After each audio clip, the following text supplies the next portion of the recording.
إلهو نوفضه أصحابي وصوف لي السنة واحدة تذكر بس على بلمية أو يو كي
صحابي سودة كركراعة شاشة إن شاء الله تدك وابلا من أنا بلندر والدين درو وصور ده والله الحمد لله صقلة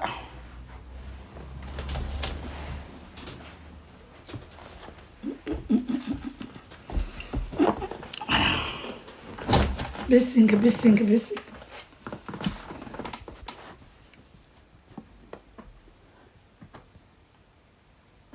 ما شاء الله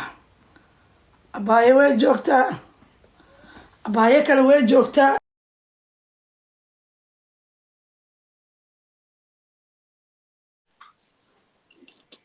بلندرة والدين درا لي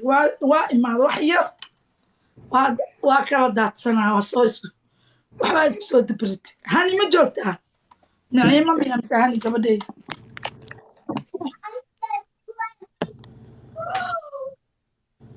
السلام عليكم سودو عليكم السلام. آمين وك سلام. وان كاق هذا وين جوكتا ماهو يا لبلن سنيت قبر هاني نمعم يا ما بان هاني متر موقي iyo wiil maxamed deeq la dhaho reer sweden hal saac sweden markay tahay uk in 2 saac u tahay ماي واخلده haa هل ساعة سويدن مركا أوتا أنا waxay noo tahay UK waxay u tahay lixda hadda waxay anaga 2 saac noo tahay hadda Ingiriiska waxay u tahay 3 saac waxa ka wada Sweden 3 saac u tahay maya annaga 2 saac noo tahay Sweden 3 saac u tahay marka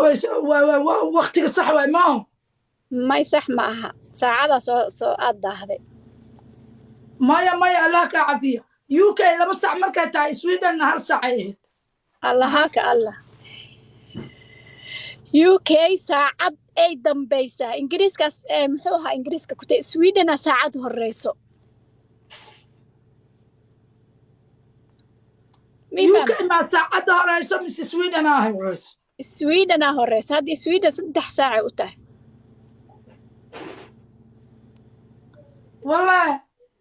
والله هدا aragti saacada waxa ka fiirisaa meesha meel kama fiirna anaga UK 2 saac noo tahay hadda فيديو بسوق لي حتى وداعي 2 saac beenimo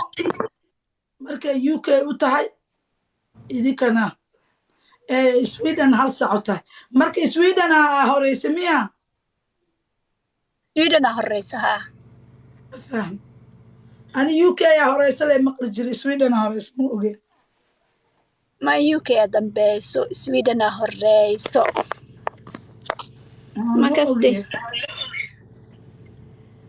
كيف ملا ما عادي واه ما أوجي والله ما أوجي أنا وحا أملايا ساعة UK اللي فيرنا ساعة UK اللي ما أنت فيرنا ما maxaa ka hadli rabteenna gabar oo Naciima la dhahaa maanta waxay tiri wiilkan dhowr jeera meega ku arkay babababa way isla hadleen wiilkan wuxuu markasta maxamed deeqaa la dhahaa markasta ragga caman u hadlaa si xaq caman oo fiican kole ba aniga way la fiican tahay abaaye waxay tiri anigii adigaa rabaa inaan madaxas gashano oo naloo maanta meel ku saara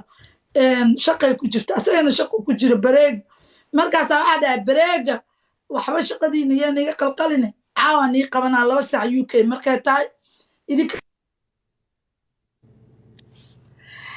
way ku sireen hal saac inta ka horeeyaan kuwaas waa seexdeenba saacadan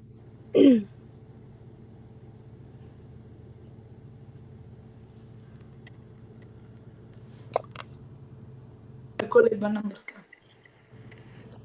codkaaga ma waa iga baxay keegi kale meel ku dhumi maakan wallaahi waa soo koley walaalayaal waa ii jeediin waa soo diyaar garoow barwaaqo ii rikoor garaydhe cunuga koronto dhaqaalaysaa bilaabma kowdhe haa ingiriiska koronto dhaqaalaysuu bilaabay saaid faarkin dhan wallaahi dukaan bilaay waa soo hortiisa aniga saa u maleenay hadda maxamed daaqi balaaw gargaraaca bal shaashada war maxamed daaqi gabadhii ow imaada haddaad joogtaan ha soo jeedaan tiktok wareegaysaan ani ma ogeen UK iyo gabadha waxay ku dhahday maxaa laga hadlooyaa okay waxay ku dhahday ituur walaala ituur adduunyo gabadha la dhahay maaragta ujeeda gabadha meesha saar gabadhahaas waa tuura waaba tuuri lahay bismillaah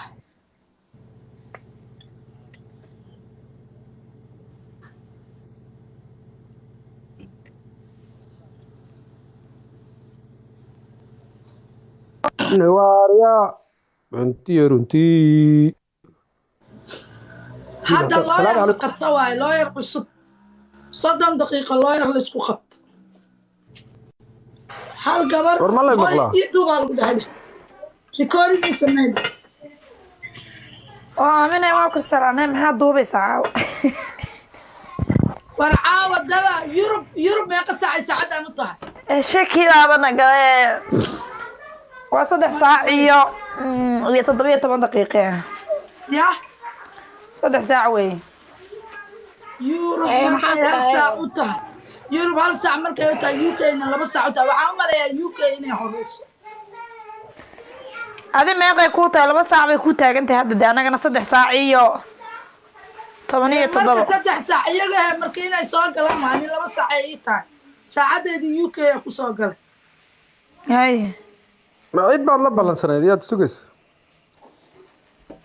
ma qofkii sugays wiilasha looyarkooda iyo gabadhaha looyarkooda hay marka looyarkaas Okay. muxuu yahay bal sheekadana sii fahansiin aniga wiilkan ku jirna adiga wiilkan ma kala qaadanaysaan hadda maya anag looyar ma noqon karnay maya looyarka social media waaye wah inadila maya ku jirno Ma doodaad u qabanaysa rag iyo dumar? haa waxa lagu yidhi adu looyar ma noqonaysaa baa lagu yidhi hadda laga bilaabo adiga laftarkaaga iyo anigu Anigu raggaaban laayaaye anigu raggaa ka soo horjeedaa maxaa loo yar u noqdaa rag? okay warda adu khatar baaba tahayba markaas ya maba lagu heli kara Anigu meeshaan soo gala raggaa waa laygu yaqaan raggaa kidfaaniyo raggu waa beestrin way adab dareeyin haye faarax laga baasto war shalaydan waxaan daawanayay horta ma yurub baad joogtaa inaad ingiriiskan degana sheeko waxaan daawanayay ma aqaana jarmalkay ka jirtaa baan u maganaynayaa wax sheeko ma jirtaa walaalo muur ka soo bamacad muurka la gashay ما adaan dee waan ku ما maqlayaa waa ku faansiinaya un adag falanqaynaya sheekadu waxa weeye waan ku walaalo maqlayaa haddaan muudhka waxa la yidhi codkaygu anda baa kaa sheekada xunaya meelaa ka TV-ga dhagaysanaya ma moogta hadda inaan meel baan ka dhagaysanaya walaalo waxa la yidhi sheekada waxa la yidhi waxa ka jira naaga kaar caafimaad sita oo kaarka hadday ku dilaan xitaa bal sheekada walaalo naga damgana waa fahmi waaye shalay baaban dhagaysanaya ma jiraan qof kaar caafimaad sito oo haddaa doondoonatana ku suranaya ma jiraa walaalo kaar waa liya ma jiraa Yurub والله مو يونيو يورب anigu dee ma aqaan laakiin ingiriiska anu waxa kuma arag dee qof dee meel baan ka dhagaysanayay dee shalay baan dhagaysanaya naag baabalayd kaarkaas sitaabay dhahays waa fahmi waay hadaba qof waalan baa laga yaabaa dee kaarka qof waalan baa qaatay qof waalan dee gabdhaha ku dhiiri gelinaysa inay isa soo qoraan kaarkay qaataan murka ku galay ingiriiska way mise waa li qaran oo lacag ayuu ku qaato marka qofkaas qof hadduu dilo dhakhtarka mental kun baa la geynayaa dee ama waa waxa lagu qaadaya dambi yar imanka qof waa qof hadduu dilo ingiriiska kama waxayna odhan jireen kasiya kama soo ma kala jiro man slaughter wax la yiraahdo lagu qaado 4 sano ka soo laacad ugu bato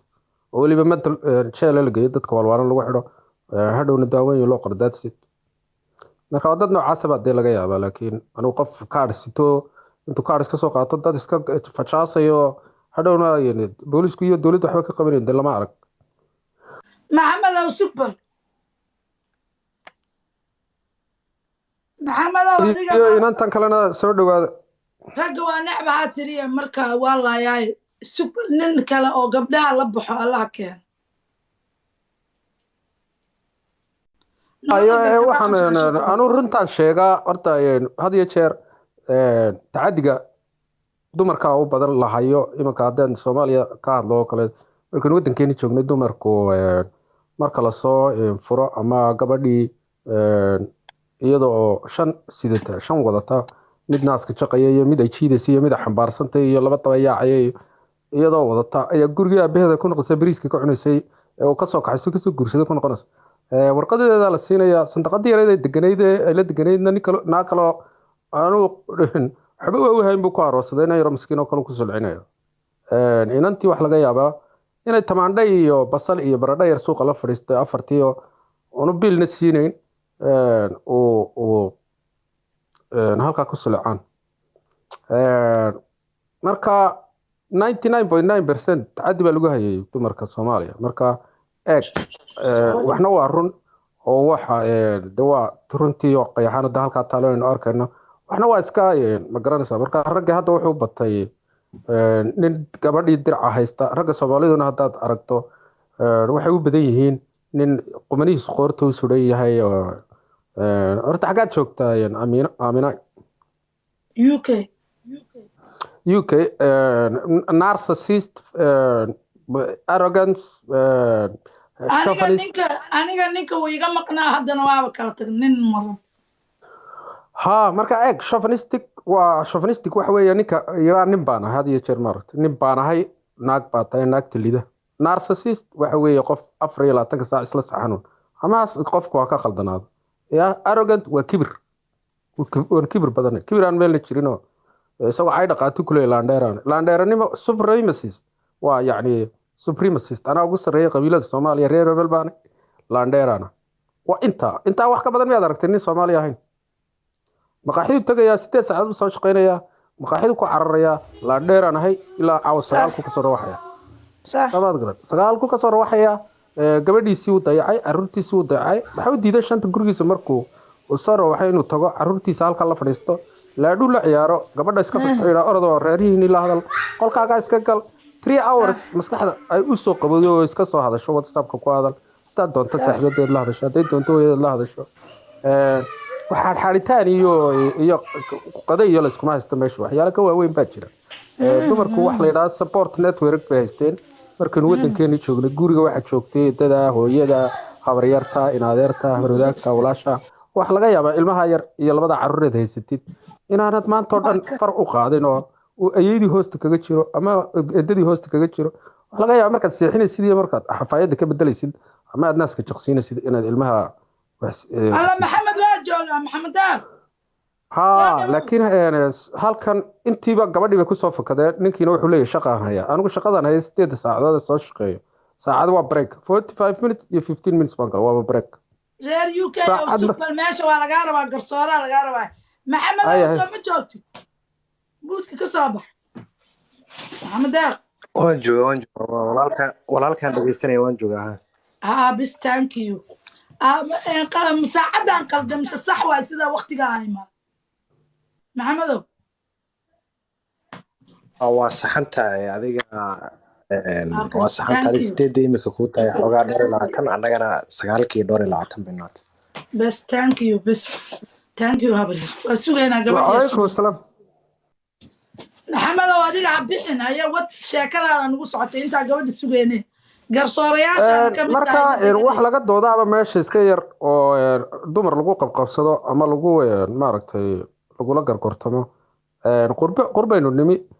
intaasoo dhan meesha way ka baxeen habaryarteed ma joogto edadeed ma joogto walaasheed ma joogto hooyadeedna ma joogto waxa lagaa rabaa waxyaalihii inaad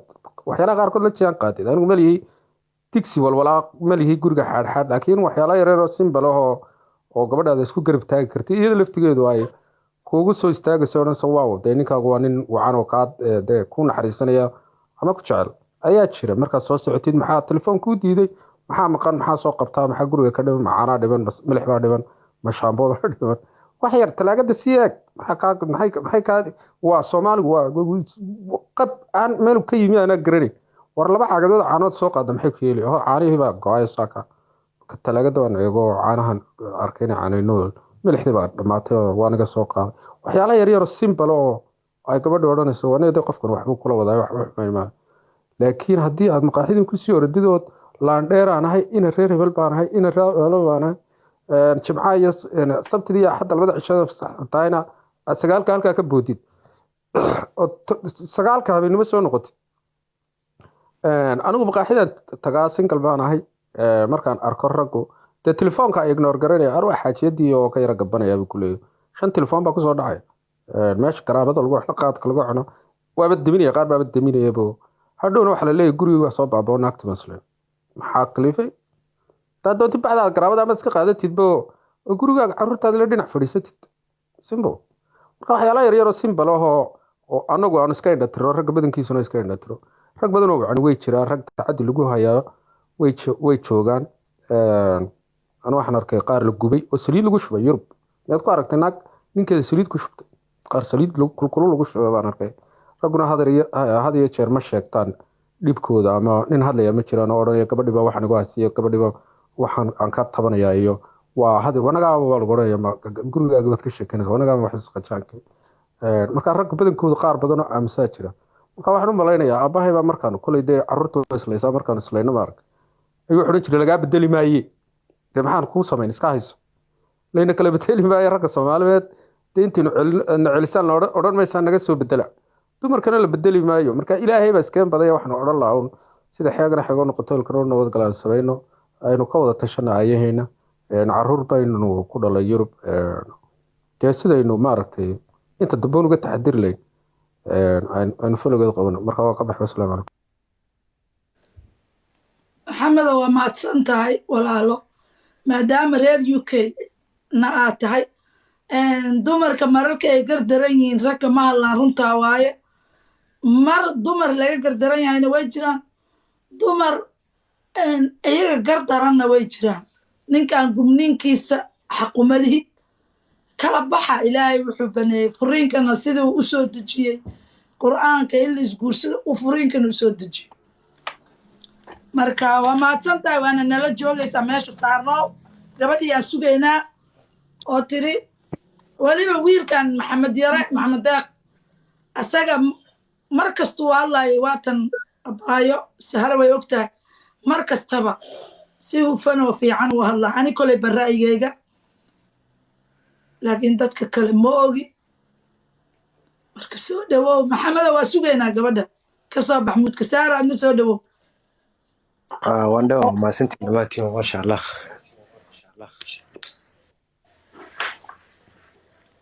may ahay noo timaada inantuna haddeen doono tabagyo kaleynu intayno imaase ka sheekaysan karnaa marka anigu waxaan soo jeediyey ku soco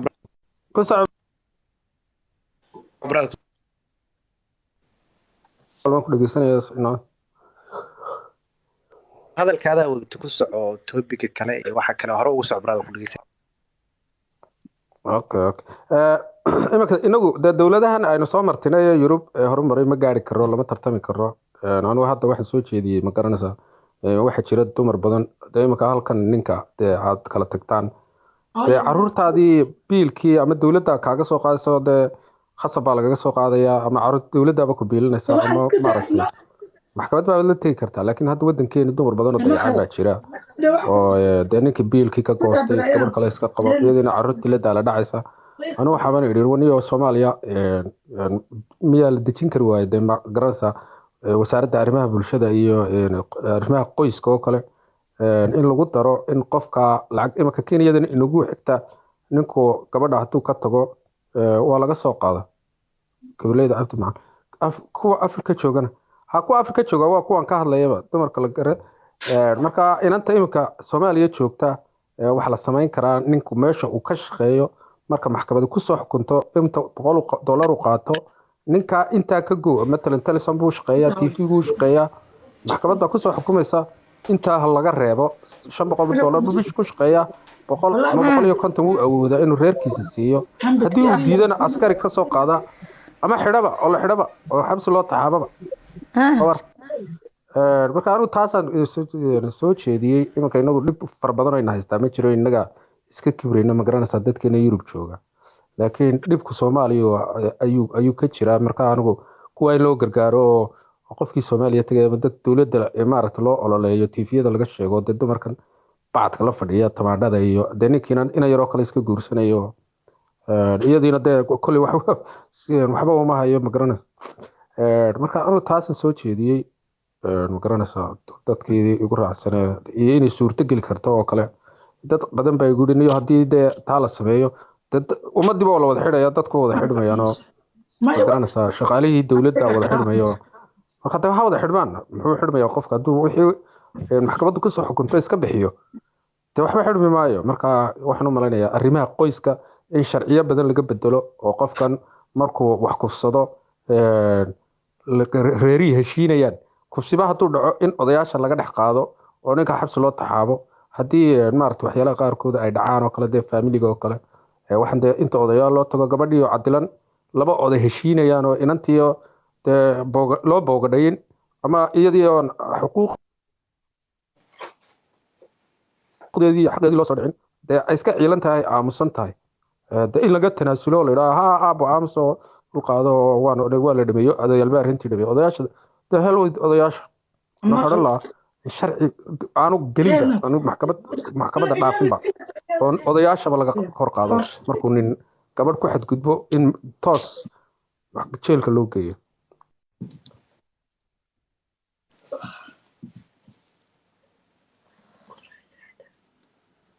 mahadsan tahay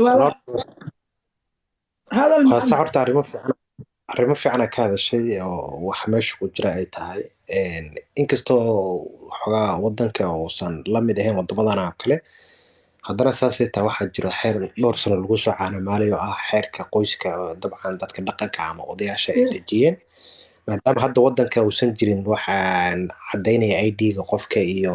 hab sharci oo si sax ah qofka bil walba wax looga qaadi kara aysan jirin laakiin dhanka waxaad moodaa xerbeegtada Soomaali ahaantii dhaqankii baa moodaa inay xogaa qofkii markaas caruurta markay kala tagaan heerku u xugmiyaan wiilkaas inuu caanaha bixiyo oo gabadha biiro hadba duruufta intee la ekaatay inta laakiin dhibaatada jirta waxay tahay mararka qaar waxaa jira dad aan mas'uuliyadii naftoodaba Ilaahay subxaanahu wa tacaala oo saaraba aan qaadi karin oo ayaga toodi la daala dhacay mararka qaar waxa laga yaabaa inay gabar intee arkooto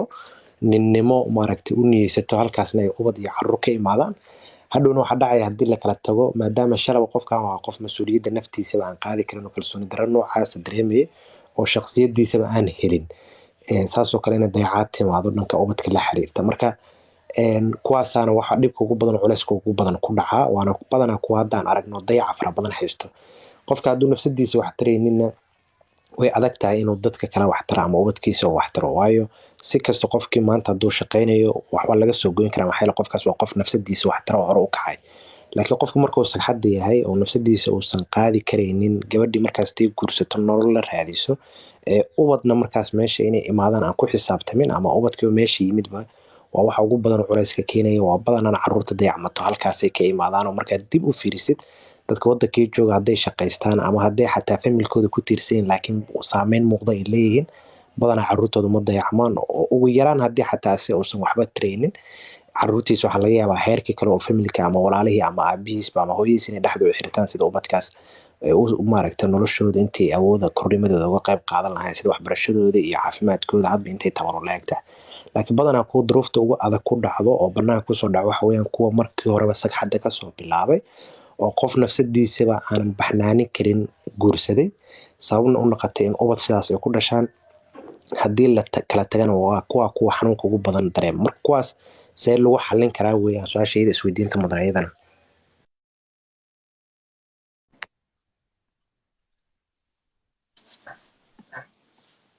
horta niyo had iyo jeer anigu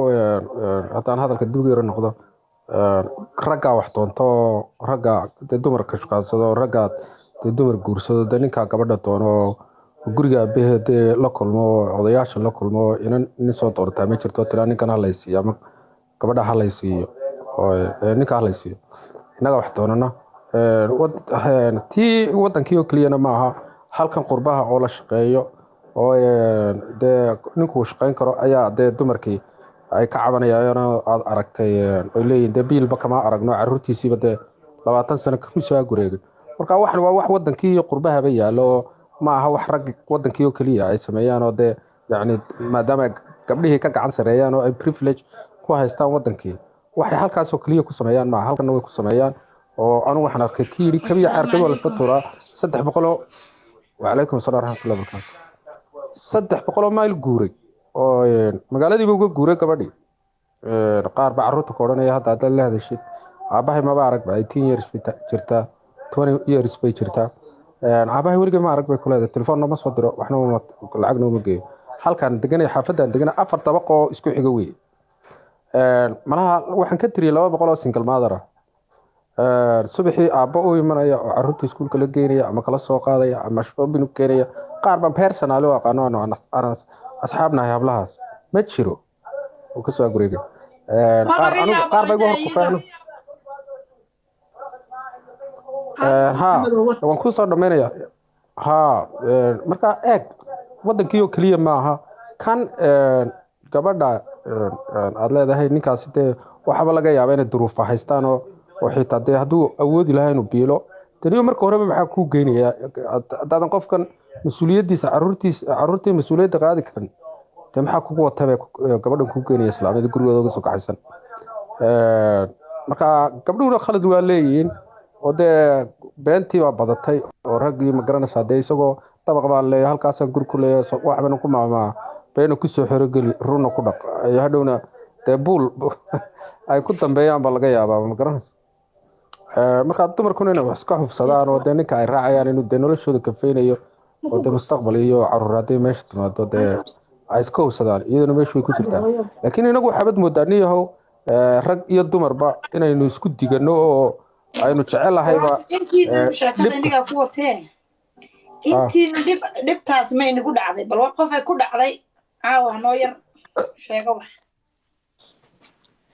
weli aniga igumay dhicin kole baa anaga wixii qof ku dhacay hadda kole aaminay waxaad soo waday baan u malaynayaa yacni armay dumarku dhibka keeneen oo ninka u diideen ma garanaysaa in caruurtii guriga yimaado waxaan arkay naago nimankoodii dhahayaan aniga masalan aniga aamin ahaan ninka markaa u dacwoon jiray nimanoo naagii ka tagayni waxaasaa maqlay waxaa la yidhi aaminoy hadduu kaa tago waxaa samaysaa waa dacweyn kartaa waa xiri kartaa way sii tashkiilinayeen anigoo tartiib leh uga haray dad badan marka dumarka laftirkiisa ma sharyara طبعا ninkaagii oo xalaal kugu qaba oo waxaad haysaa wuu ii xoogay meeqa ninaa bidaar gashay meeqa ninaa waasheen meeqa ninaa jeel gale meeqa ninaa cudurro ku dhaceen aamina runteed waayo horta naadiyana siiya mayga wax maya aamina iyada hadda ku wadato bas laakiin naagahaba ma shal maya yaraystaan qaba nadiiro qaarna waxa waaye xoogaa waxaa moodaa inay hadalka dadka yeelayaan ayagana xaasid isku yihiin horta naagaha ayagaa cadow isku ah waxay jecel yihiin naagta ninkeeda fiican oo iska adag oo gurigeeda ka adag inay dulmiyaan oo guriga ay ka dumiyaan ay jecel yihiin ma aqaan arrintaasna meeshay ka socota ma aqaan laakiin waxaa aniga indhahaygan ku arkay ani Holland markaan deganaa hadda Jarmalkaan deganahay Holland markaan deganaa indhahaygan ku arkay wallaahi gabar ninkeeda aad ugu fiican yahay oo nacam iida ay shaqaynin oo u ogoleen inay shaqayso oo ilmaheeda og oo nacam subaxii markii uu hurdada uu kasoo kaco iyadana ay soo kacdo oo wax kasta ay u diyaariso inuu ilmihiisa iskoolka geysto shaqadii aado hadhow markuu kasoo noqonayo ilmihii keeno bas gabar kale waa u fiirsatay oo ninkeeda ka tegay oo markaa laba cunug haysatay way u fiirsatay markaa waxay samaysay inay maalin walba ku dirto ay tiraahdo nacam ninkaaga biya u diyaarinaysaa shukumaankaa ka daba wadaa maxaa ka daba wadaa makaa fiican yahay nayaahi nimanka ma la dalaciyo ha isku dhigin marka ani mar walbo inaan fiiriya waxaan dhihi jiray ani carabaan kusoo dhex dhaqmi oo carabaan waxaan ku noolaa 20 sano ku dhowaad marka waxaan ku dhihi jiray walaalayhi naagtaan naag fiican ma u eko hadalkeedana ha yeeli inno maxaa yeeli hadduu kuu shaqaynayo oo ilmihii iskoolka u wadaayo adigana gurigii waa inaa ogaatid inno ma shaqaysid qofka markuu shaqeeyo ha la wada sinaado laakiin haddaaba shaqaynayno oo guriga aa fadhisid oo hurdo inaa kasoo kacdid yaa aa wax karinaysid walaalay miyaha gurigaaga cisho naagta hadalkeeda iska dhaaf adi maalintii dambe sidii mashaakilka u socday oo labadii qofood qoorta ay iskugu gelisi gabadhii ninkii waa ka tegiyey inuu dhibkiyaa ka batay asigana qayladii mashaakilkiyaa ka batay albaabku ka baxiyey albaabka markuu ka baxay tii waa xeraysatay ilaahay maqla xaadira ahaa oo qofaa ii sheegay ma dhahaayi oo sheekan ku maqli ma dhahaayi xaadira ahaa nadarta cayni nacam indhahaygan ku arkay markaa naaga saas lena waa jiraa cadaawinimadana meelay ka keeneen ma aqaan oo walaashood oo dhaqano oo gurigeeda ku dhaqan ay ku xaasidayaan ma fahamti marka way xasuusatay hadalkayga way xasuusatay way ii timid waxay igu tiri naadiyo yihiin wallahi waa iga saxneed doqon baa ahaa ay igu tiri doqon marka nolosha waxa waaye ayaga xaasid isku ee naagaha badana ayaga cadow isku ee naadiye hadda inta ugu badan markaa naagta ka kaxaysatay miis qabaan ayagana way kala tageen ayagana inno maxaa yeelay anaa ku sheega naagta cadowga hadday meesha ku jirto xataa ay imaqlayso oo nimanka dadow fiirinaayo ninkaas markay ka qaado inno naagtan ani waxaan u aqaanaa naagta ninka laga qaaday inay naag adag tahay ay gurigaas iida toosisi ay gurigaas iida dhisti oo gurigaas iida ay toosisi inno naaga ku dhaqan yahay guriga laakiin markuu asiga ka dhaqaajiyo inno keedii hore way daayacdi kanna gurigiisa ka bixisi waa daayacaysaa marka asiga wuxuu kusoo dhacayaa jid cad marka nimanka inay dhageystaana fiican gurigaaga haddii lagaa dumiyo adaa keensatay dembiga inuu yaa lagaa dumin ma fahanti ninkan waxa waaye gurigu waa lagu haayi waa lasoo dhisi maxaa la dhahaa waa laga soo shaqeeyey guriga waa laga shaqeeyey marka naagta aniga gurigeeda ninkeeda fiican oo shaqaysanayo oo waxa waaye naag adag waaye naagtaas naagta daciifka waaye naagta 20 nin guursanayso hadday imaqlayso iyo hadday imaqlayninba naagta 20 nin guursato daciif waaye maya gabdhaha furiinka hadduu imaado way guursanayaane sug naadiya tartiib maya waxaan ka wadaa ma aha min furuunka hadduu abaay min cinda allah ka imaado ama ninka xumaantiisa uu ka imaado kaas waxa waaye furiin oo nacam ka yimid ninka xumaan ka yimid laakiin naagta waxaan sheegayaa guri dadow duminayso kala bixi walaalle naagaha guryaha dadow u jeedo oo duminaayo oo koodiina iska dumiyeen kan kalena duminaayo oo daba taagan dadka kaasaan ka hadlaaya ma ka hadlaaya naagta ninkeeda xun ma ka hadlaaya niman xun waa jiraan oo waa buuxaan aniga waxaa aaminsanahayba wiilisha inay xun yihiin nimanka inay xun yihiin 80% naagahana ay xun yihiin 30% tan aan aaminsanahay taas waayaba laakiin naaga xaasid ahaa jiro oo koodina iska dumiyeen naaga xunaa jiro wallaahi runtii 30 waaye naagaha xun way jiraan oo guryaha dadow ilaaliya inay dumiyaan oo ayagu guryahooda iska dumiyey oo nacama waxa waaye wax qabsan karin oo gurigeeda rafaadsan oo ninkii rafaad iyo sila caga tagi kii kale duminaysaa oo kii kale shaarica dhigaysaa asigana kiisa gurigiisana way kasoo bixisay ayadana wax ma u qabanayso marka naagaha xuna ka hadlaaya ma ka hadlaaya tan masaakiinta ah oo ninka inuu ku xumaaday rafaadiyey oo silciyey oo nacam oo asiga ka tagay ma ka hadlaayo kala bixi macaanto waxaan ka hadlayaa naagta guryaha dadow duminayso laakiin niman xun waa buuxaan 80% ay nimanka xun yihiin inay istoosiyaanana fiican maxaa yeelay waxa waaye ninka iyo naagta ayagoo shaqaynayo fiil hadda masalan waxaan kaaga wadaa ninka iyo naagta shaqay isla aadeen ilmihii iskoolka iida geysi inta u badan waaya inta u badan هذه قالي 1 minute سكيا gabadhii eedaa joogtid farta soo taaga waqtigiina uu dhamaaday maxamed wuu yimi dadkii saaka waxaa ila joogo oo markhaati ee sahro maxamed inuu ballanta ka soo baxay ogow gabadhii booteenaysan ilaa hadda la la'yahay marka aaminoy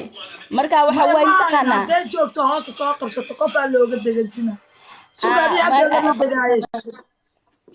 marka degayayna soo qabo qofka sugaysan hadda aamino maya lama degaayo maxamed oo sugo qof lama hayo markay soo korto anaaba aga degaayo aniga laba kilma ku maya darsanaya adiga degay sidee sug adiga iyo maxamed iyo sahro iyo xaajiyadan kor ii saaran hoos tegaysa iyadana hoosay wax qoraal soo sameynay maxamedki tartankana wuu looyarkii ragga wuu fadhiyaa labadan qofood oo reer UK adoo reer Jarmale waxaa tiin garsoorayaasha anigana meesha waa aamusnaana qofkii buut saar la dhooyi qofkii wax qolad qoraya la qabana haye marka hadda waxa jiro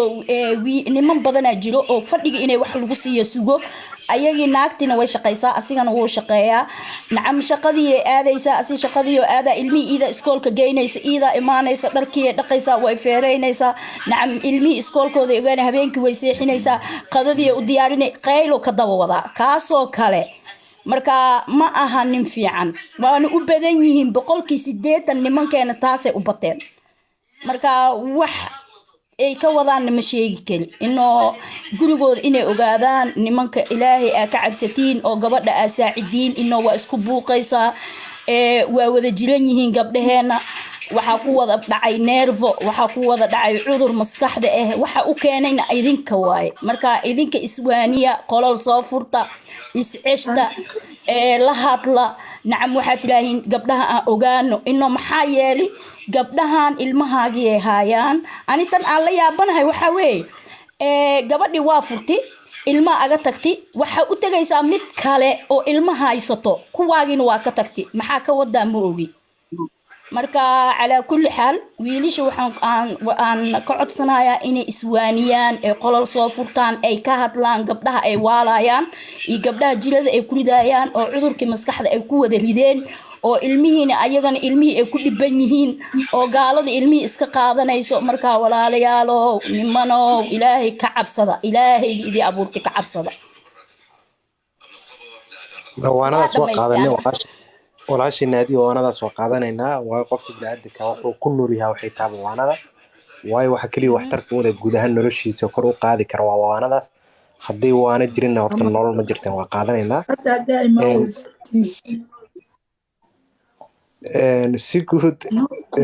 si guud iyo si gaarana ragga waxaa moodaa horta waa iswaaninaa waxna waa isu sheegnaa laakiin dhibaatada jirta waxay tahay kala duwanaanshaha keenayo ragga mar waliba qaladkooda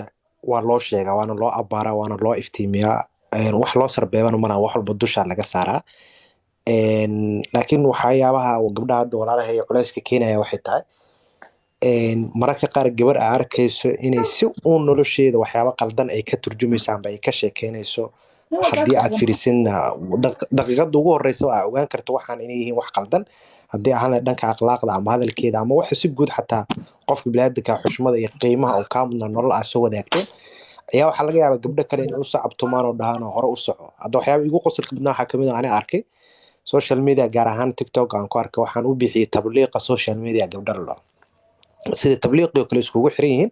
laakiin dacwada ay wadaan ma aha tii quruj fi sabiilillah ahayd waa mid ka dhan ah ragga halala dagaalo ragga hala yeelo war markaa tiraahdo adinka already da'aba 19 oo laga yaaba carruurtiina inay carruur dhaleen waa maxay ubaxa yar oo hadda soo baxayo nacaybka aad ku abuureysaan iyo dagaalka aad gelinaysaan adinkoo og bira dhalkooda biri inaadan adinka la qaybsanaynin marka mar walba waxa waa rag iyo dumar wax badan oo qaldanaa jiro raggan waa in loo sheegaa dumarkan waa in loo sheegaa waayo taasaan waxaan aaminsanahay ahaanteyda inay ku saxmi karaan wax walba qalad oo jiro laakiin intii meel la soo fariisto maanta haddii marka intii meel la soo fariisto maanta oo dhan aan isdul taagno waxaa dhacay oo qofka uusan raadin waxa dhaca halkooda muxuu yahay waxa dhibaatada inoogu wacan waana waxa keenaya furiinkan degdega ee nolosheena mar walba inay iska qabsi iyo problem joogta ay noqoto waana waxa keenaya haddii la isuro xataa dabadeed in la is wanaajiyo ay meesha uga baxdo oo aragto qofka kale inuu xagxagto ama uu sanka u taago waxaas oo dhan markaa dib u fiirsan waxa keenayo asaaska hore shala oo aan qofka si degan uga fiirsan wixii qaldanaana inuusan sixin ugu yaraana wixii hadday dhaceen oo ugu dambeyn oo aqbali lahayn go'aan ka dhacay oo ah in waxaanu sii naqarabeen bay naqdeen meeshaas maanta ay joogaan xalkan inay raadiyeen muhiimta marka anaga waanada waa qaadanayna anagoo rag ah adinkana gabdhaha xoogaa yaryarka oo hadda soo baxay mar walba dhinaca positive-ka u badiyo si aysan gabdho fiigtaal u soo baxan gabdho fiican oo maasha Allah xoogaa dhinaca positive-ka oo badan negative-ka ku yiri oo maasan صح fiiri horta annaga horta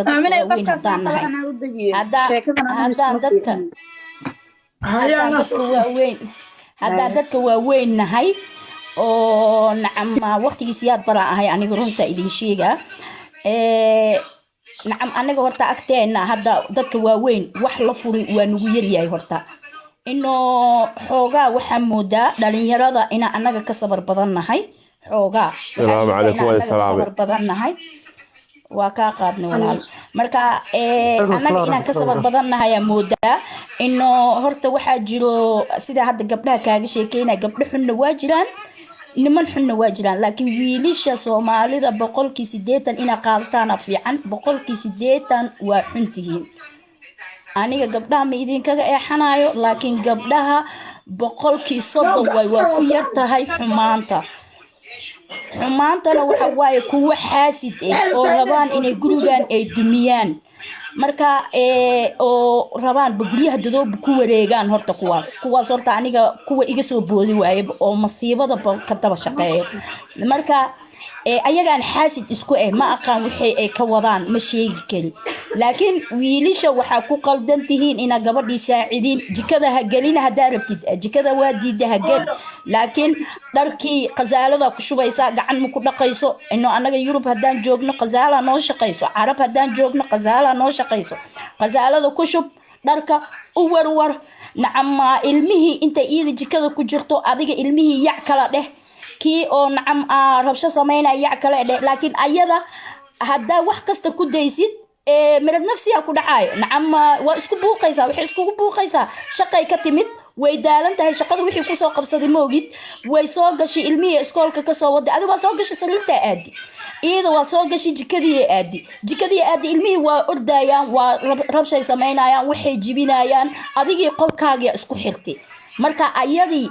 maxay qabanaysaa ma ilmihii ay qabataa ma jikadii ay gashaa ma ilmihii ay yac kala dhahdaa ma qazaaladii ay fiirisaa ma adigii ay ku fiirisaa ayada idma aadan waaye maskaxdeeda naag waaye wili iyada iyo adiga adkaysi badan oo adiga nin rag ilaahay ka dhigiyo boqolow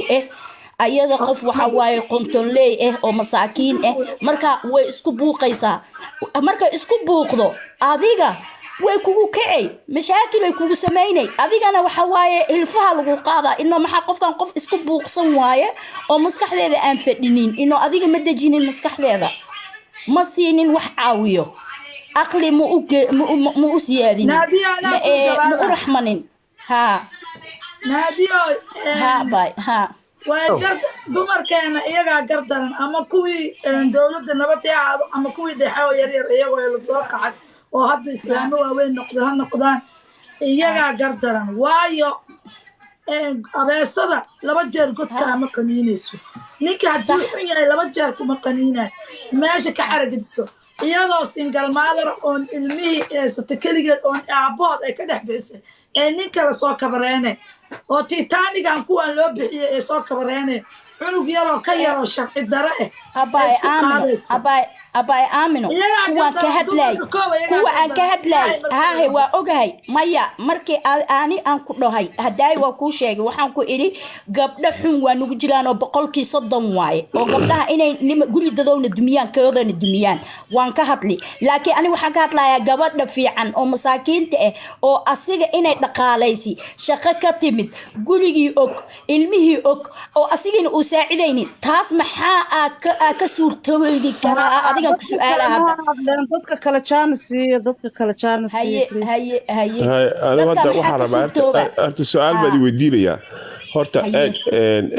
naadiya iyadu waxay la taagan tahay budhkii dumarkay wadataa raggeed budh la fuushay gabadha kale qolka iskale aaminana raggay la safan tahay horta waxaa fiican in la ogaado qofku inay dad xun iyo dad fiicanba jiraan midda kale waxaad ogaataa qurbahan marka la yimi maxaa keenay furitaanka inuu bato waxaa layidhi waxaa keenay dumarkii waxaa layidhi biil ninkii ugama baahna dowladdaa biilaysa maxaan ku rahdaaye haddii ay magaranaysaa uu ninku isu waalwaalo booliiskay ugu yeedhaysaa bannaankay dhigaysaa labadaas dumarkii waxaa layidhi awooddaa ma wada haysataan yacni waxaa layidhi de haddaad ninka maanta isu kaa xariifiyo dee booliiska ugu yeedh bannaanka dhig soo garamaysid awoodda labada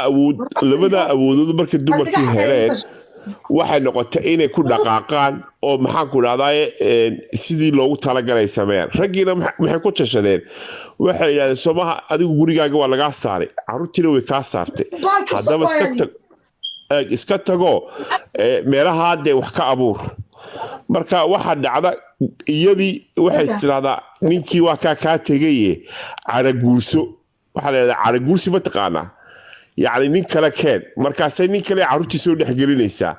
nin aan caruurtii dhalin muxuu ku samaynayaa marka gabdhaha ay iyadu dhashay ayaa loo dabamarayaa ila waxa soo xaraysanaysaa nin wanaagsan maahee ila waxaweye waa nin ay ka fiirsato xitaa maaha waa nin ay magaranaysaa ciil ahaan ninkiiba kaa tegay u guursatay marka waxaad ogaataa marka hore walaalay markaad guursanaysid ninka waad iska eegaysaa dabeicadiisaas taqaaniin waad soo shukaasateen adinkoo yaryar baa isbarateen alright caruur baa isu dhasheen haye de haddaba markaa wixii ila safar baa la gelayaay safarkii diyaar ma u tahay mise waxa weeyaan safarkii diyaar uma tihidoo inta dumar kuu soo sheekeeyeen ayaad sheekadii dumarkii ay kugu soo sheekeeyeen ninkaaga ula kaalay may soconaysaa taas ya sheeka dumar ay kugu soo sheekeyn inaad ninkaaga ula timaadid marka de wuxuu kuraa de igadaa sheekada aniga iguma socotee inaga sheeka inaga dhexayso ahayd walaala safar baynu wada gelaynaye safarka aynu wadaagno ya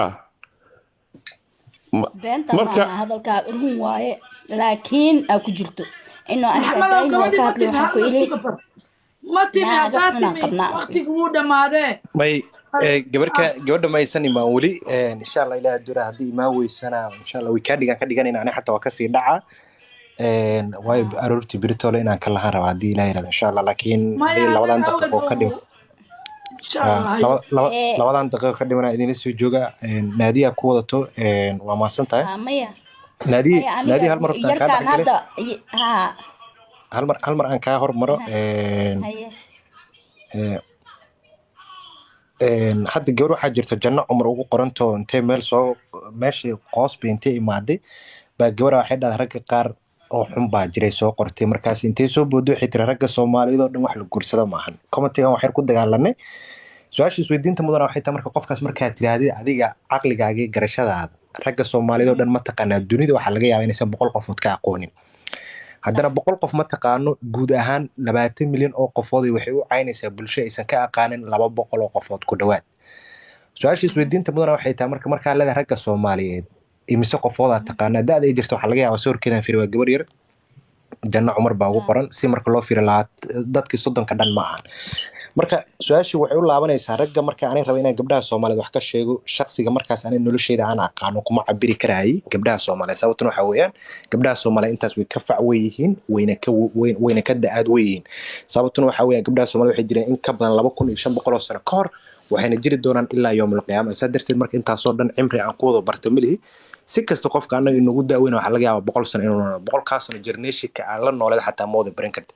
saa darteed marka haddaan u wada gafno dhaano rag oo dhan asaas ama gabdho dhan asaas xogaa wax meesha ku jiro waa maskax yarida dadkeena badan ay qabaan marka gabadhaas yar oo walaasheen waxaan rabaa inaan walaalay horta rag oo dhan ma aadan wada barin hadaa qof xun aad baratay kii wanaagsan maalin buu imaan doonaa sugo taa waa taa hadaa rabtay rag inaa wada aysana طبعا حكى تسالة قادنا كان عشرة ليش كيسين يسكسو تسالة قادو أوجا يا أبها ميح وماين سو عشان اسمه حد بقول لا ونسى أنا آمن سنة يعني سن حمين لكن شخصيات كعركت وحبا حكوا عبرين تاس وتاس كان لما دورت وحين نقول عاد وحويان بربريم هرت دلك مركو بربرو وحياة فرق بدنا بربرو لكن الصومالي كانوا حبوا سيد جود إنسامين لقوية شيء نهاية فرق taas marka anaga waxayna dhaxal siisay markaan qoomiyada fara badan aan la kulanay dhaqamo fara badan aan aragnay inaan ku dhig weyno dhaqankeena oo ay suurtagal noqotay saameyn ugu yeeshaan dhaqamada kale waa wax hadda dhacayo kalena qayb ka ah inay gabar yar oo 20 jira rag 2000 sano ka hor jiray ay wada cayso iyadoon ogeynin waxa ka dambeeyo hadalka ay dhees ama macna ahaan waxa uu ku fadhiyo marka si guud aniga waxaan u soo qeexayaa laba shay waxyaabo fara badan oo rag ka qaldan way jiraan mana dafirayna haddaynu nahay rag waxaa jira saasoo kale gabdhaha ina dhalay oo inoo dhaxay oo walaalahayna waxyaabo ayagana ka qaldan oo qasabta ayagana inay saxaan marka labadeennaba aan is saxno annagoo qofba qofka kale ficleynin qofba qofka kalena dee aan uusan riixaynin si guud marka waxyaabaha hadda abay ka hadasho sax waa wax jiro laakiin qofka bini'aadamka waxa jiro waxyaabo guurka keenayo si dhaqso ah inuu ku fashilmo iyo waxyaabo keenayo guurka inuu u nagaado oo Ilaahay subxaanahu wa ta'aala hadii uu ku dadaalo saas oo suurtagal tahay guurkaas inuu noqdo guur dheer ani ahaanteeda marka waxa weeyaan dadkeena aan rabaa inaan u sheego maanta dunidiisay ahaan jirtay 50 sano ka hor ma ahan cilmi kasta u baahanta waa baari kartaa waana heli kartaa iyadoo qoraala iyo iyadoo maqal intaba marka gabdhaynu gurdoonka waa inay raadiyaan waxyaabaha guurkooda ka saacidi karo in ay sii dhisnaadaan oo guurkaas sii jiro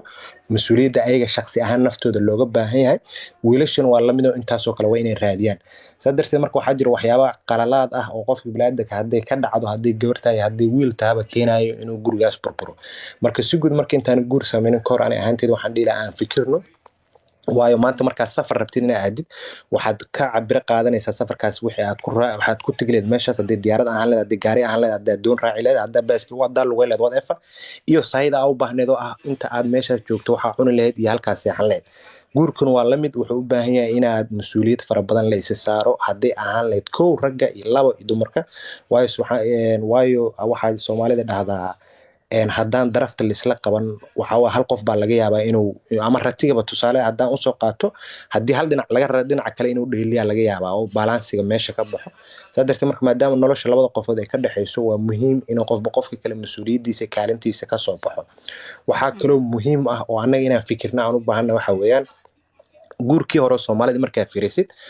haweenka iyo ragga markaa isguursado way isku nagaan jireen in ka badan inta hadda jirto waana waxa keenayay in ayayaal iyo awootayaal ayagoo ah ay isqabaan oo isla joogaan oo isku cimri dhameystaan ayagu waliba laga yaabo sheekadooda ama hasaabahooda inaysan waqti fara badan uga bixin waxa keenaya marka waxa weeyaan qof walba oo dadkaas kamid ah wuxuu ogaa mas'uuliyadda si lagu leeyahay koow taasoo xooga saari jiray sida uga soo bixi lahaa hooyada markaa waagaa jirtana waxay ogeed mas'uuliyadda ka hooyo ahaan iyada lagu leeyahay oo ubadkeedii ninkeeda ku leeyihiin dhaxdeen u xiran jirtay taasana waxay keeni jirtay gurigaas inuu ka marnaado isqa qabsi gurigaas oo noqdo guri qurux badan oo labada qofood ay ku dhagaadaan ama ay ku dagaan maanta marka waxa anaga isqa qabsiga keenay waxa weeyaan annagiyo xoogaa si aad moodo inaan dhaqankeena uga tagnay oo dhaqamo kale ay saameyn ugu yeesheen iyo qurbaha ama wadamada aan anaga intaan nimaaday maskixiyan dadka dhaawacyo fara badan ay soo gaareen oo qofka hadii aad aragto marka qaar si uu u xanuunsanayo si uu u careysan hadaa tira walaalaysan sax ma ama walaalaysan sax ma aad dareemayso xalku meesha uu jiray meel ka fog inuu sii gaaro ugu dambeyn marka waxaan rabaa inaan ku soo gunaado sheekadeyda qof xun hadaa aragto dadkoo dhan ma wada matalo waana aayad quraan ah dhehayso laa yukallifu llaahu nafsan illaa wuscahaa oo ah maanta anuu maxamed shakhsiga ahaan waxa aan geysto dadkoo dhan ma wada geysan waayo shakhsiyadeyda lee ciqaabay ama kii la dhashay ama kaan dhalay hadday jirto qalad gabar walaashayna ka dhacana gabdhaha Soomaaliyeed oo dhan ma matasho maxaa yeelay gabdhaha Soomaaliyeed waa mid annaga inoo dhaxda iyo mid aan dhalnay iyo mid ma aragtay ina dhashay intaba saasoo kalena waxaa jirto oraah dhehayso marna waa geeyaan aad guursatay gabdha kula dhashay guulo allow galladlo ilaah ifka ugu gargaar godka aakhirana weelkii jannada waa hadday yihiin gabdhaha Soomaaliyeed ugu dambeyn marka waxaan rabaa wixii qaldan aan saxno annagoo isficleenin guntii gunaanadkiina waa kasii dhacaa 10kii habeenimo aan ahaan ii tahay aroortii waxa laga yaabaa waxaan rabaa inaan kala insha Allah bal marka gabadhii haddaad heshaan iyo haddii kaleba insha Allah waa inoo weekendiga insha Allah waqti kale qurux badan ayaan rajeynaa dhammaantiin waa idin salaam marka insha Allah habeen qurux badan ayaan rajeynaa waa maasantiin salaamu calaykum insha Allah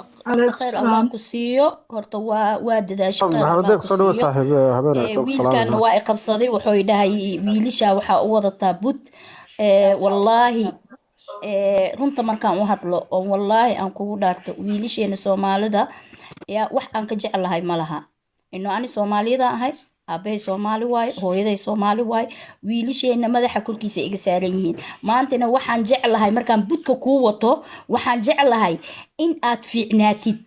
oo dadka aad u sareysid ma aha budka waxaan kugu wato inaad hooseysid inuu markaan budka ku qaato oon kula hadlo oo ilmahaaga iyo reerkaaga aad ceshatid ani waa kugu faani karaa waxaan ku dhihi karaa walaalkay Soomaaliyeed waa arag ilmihiisa soo u haysto laakiin marka ilmahaaga daayacdid oo naagtaada aad daayacdid oo ilmihii iyo naagtiiba ay gaalo gacanta u galaan oo adigana sababta ugu weyn adiga ahayd marka aniga ma kugu faani karo ma dhihi karo wiilkayga Soomaaliyeed waay walaalkay waay ma dhihi karo ina adeerkay waay ma ku dhihi karo inuu maxaa yeeli waan gubanayaa waxaan ka gubanayaa caloosha waxaan ka gubanayaa gabadhaydii oo daayacsan waxaan ka gubanayaa kii daayacay oo wiilkayga ahaa oo magacii ila watay marka budka aan ku wato ma aha bud aniga aan kugu wato cadaawanimo ama adiga aan kugu taaganahay waxa way budka aan ku wato in adi ay naxariis ku gasho ilmihii iyo reerkii aad ogaatid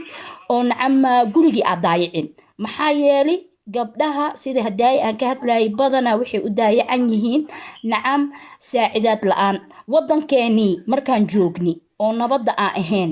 anaga ilmaha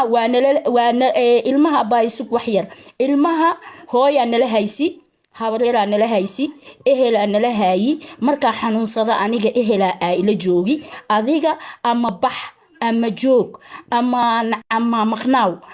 ma ku tabaynin laakiin hadda marka aan imaanay qurba aan imaanay waan ku tabaynaa waxaan ku tabaynaa adiga iyo asii anigi basa is hortaagan anigi adiga basa is hortaagan adi marka is hortaaganahay ilmihii anigi ada mas'uulka marka aniga igu wada deysid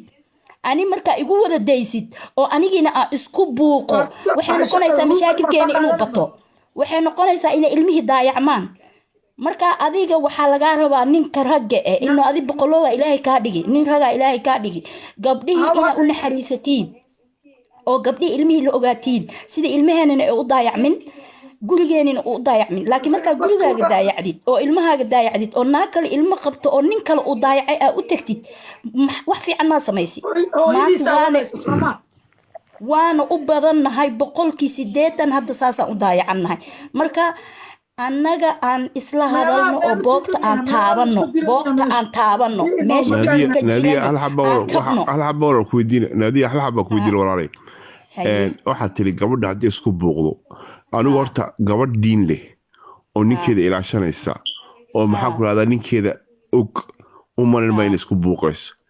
laakiin mid intay ninkeedii banaanka dhigtay meega waa nii qabanaa wiilkaana macsalaamaynayna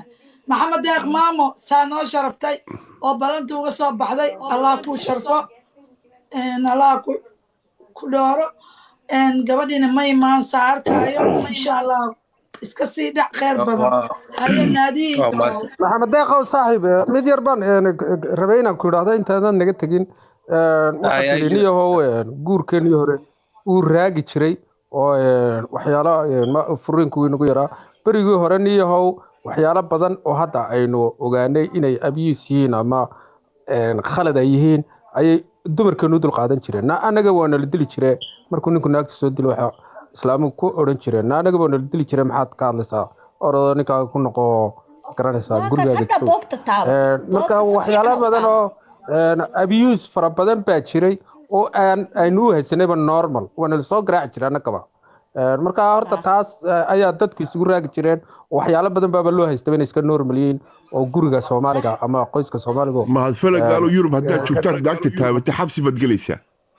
iska daa wax kale absolutely horta arrintaas sababta u tahay marka dhaqankaasa inagu badnaa waxyaalo badan oo ilaa haddadan aynaan u haysanba abuse oo haddana waddankeeni ka dhaca ayaa jira mahmahaheenna iyo dhaqankeenna gabaadhi ama guriga kaaga jirto ama xabaal kaaga jirto what the hell qof dhan buu kuleeyahay hala aaso ama hala qabo dumarka feer qaloocan baa laga abuuray waa naarsafiiswalaala waa kaaga baxayaa one second qof dhan ayaa total uu khalday baa lagu leeyahay 24 hours feer qaloocan baa laga abuuray marka way qaloocayn 24 hours dumarku waxa lagu leeyahay wixii xunba xawaale alayhi salaam waa nabi aadan xaaskiisa ayaa waa dambiba wixii xunba xawaale jannaday naga soo saartay haddii aanay jannada naga soo saar lahayn waa khaladaadkan adduunka dhacba ma dhaceen bay ku leeyihin marka niyo waxyaalo badan inaynu soo saxno ayaa habboon oo inaadan isa soo taagkan faraha badan iyo jikaarkan faraha badan iyo qomnaha qoorteena inoo sudan intaynu yaro dhigno intaynu fadhfadhiisna aynu idhaahno wareedha ardaygu markuu imtixaanku uu ku dhaco macallinku wuxuu ku dhaho waa dhacday orod dib wax usoo akhriso sidaasuu jaamacadda ku baasaa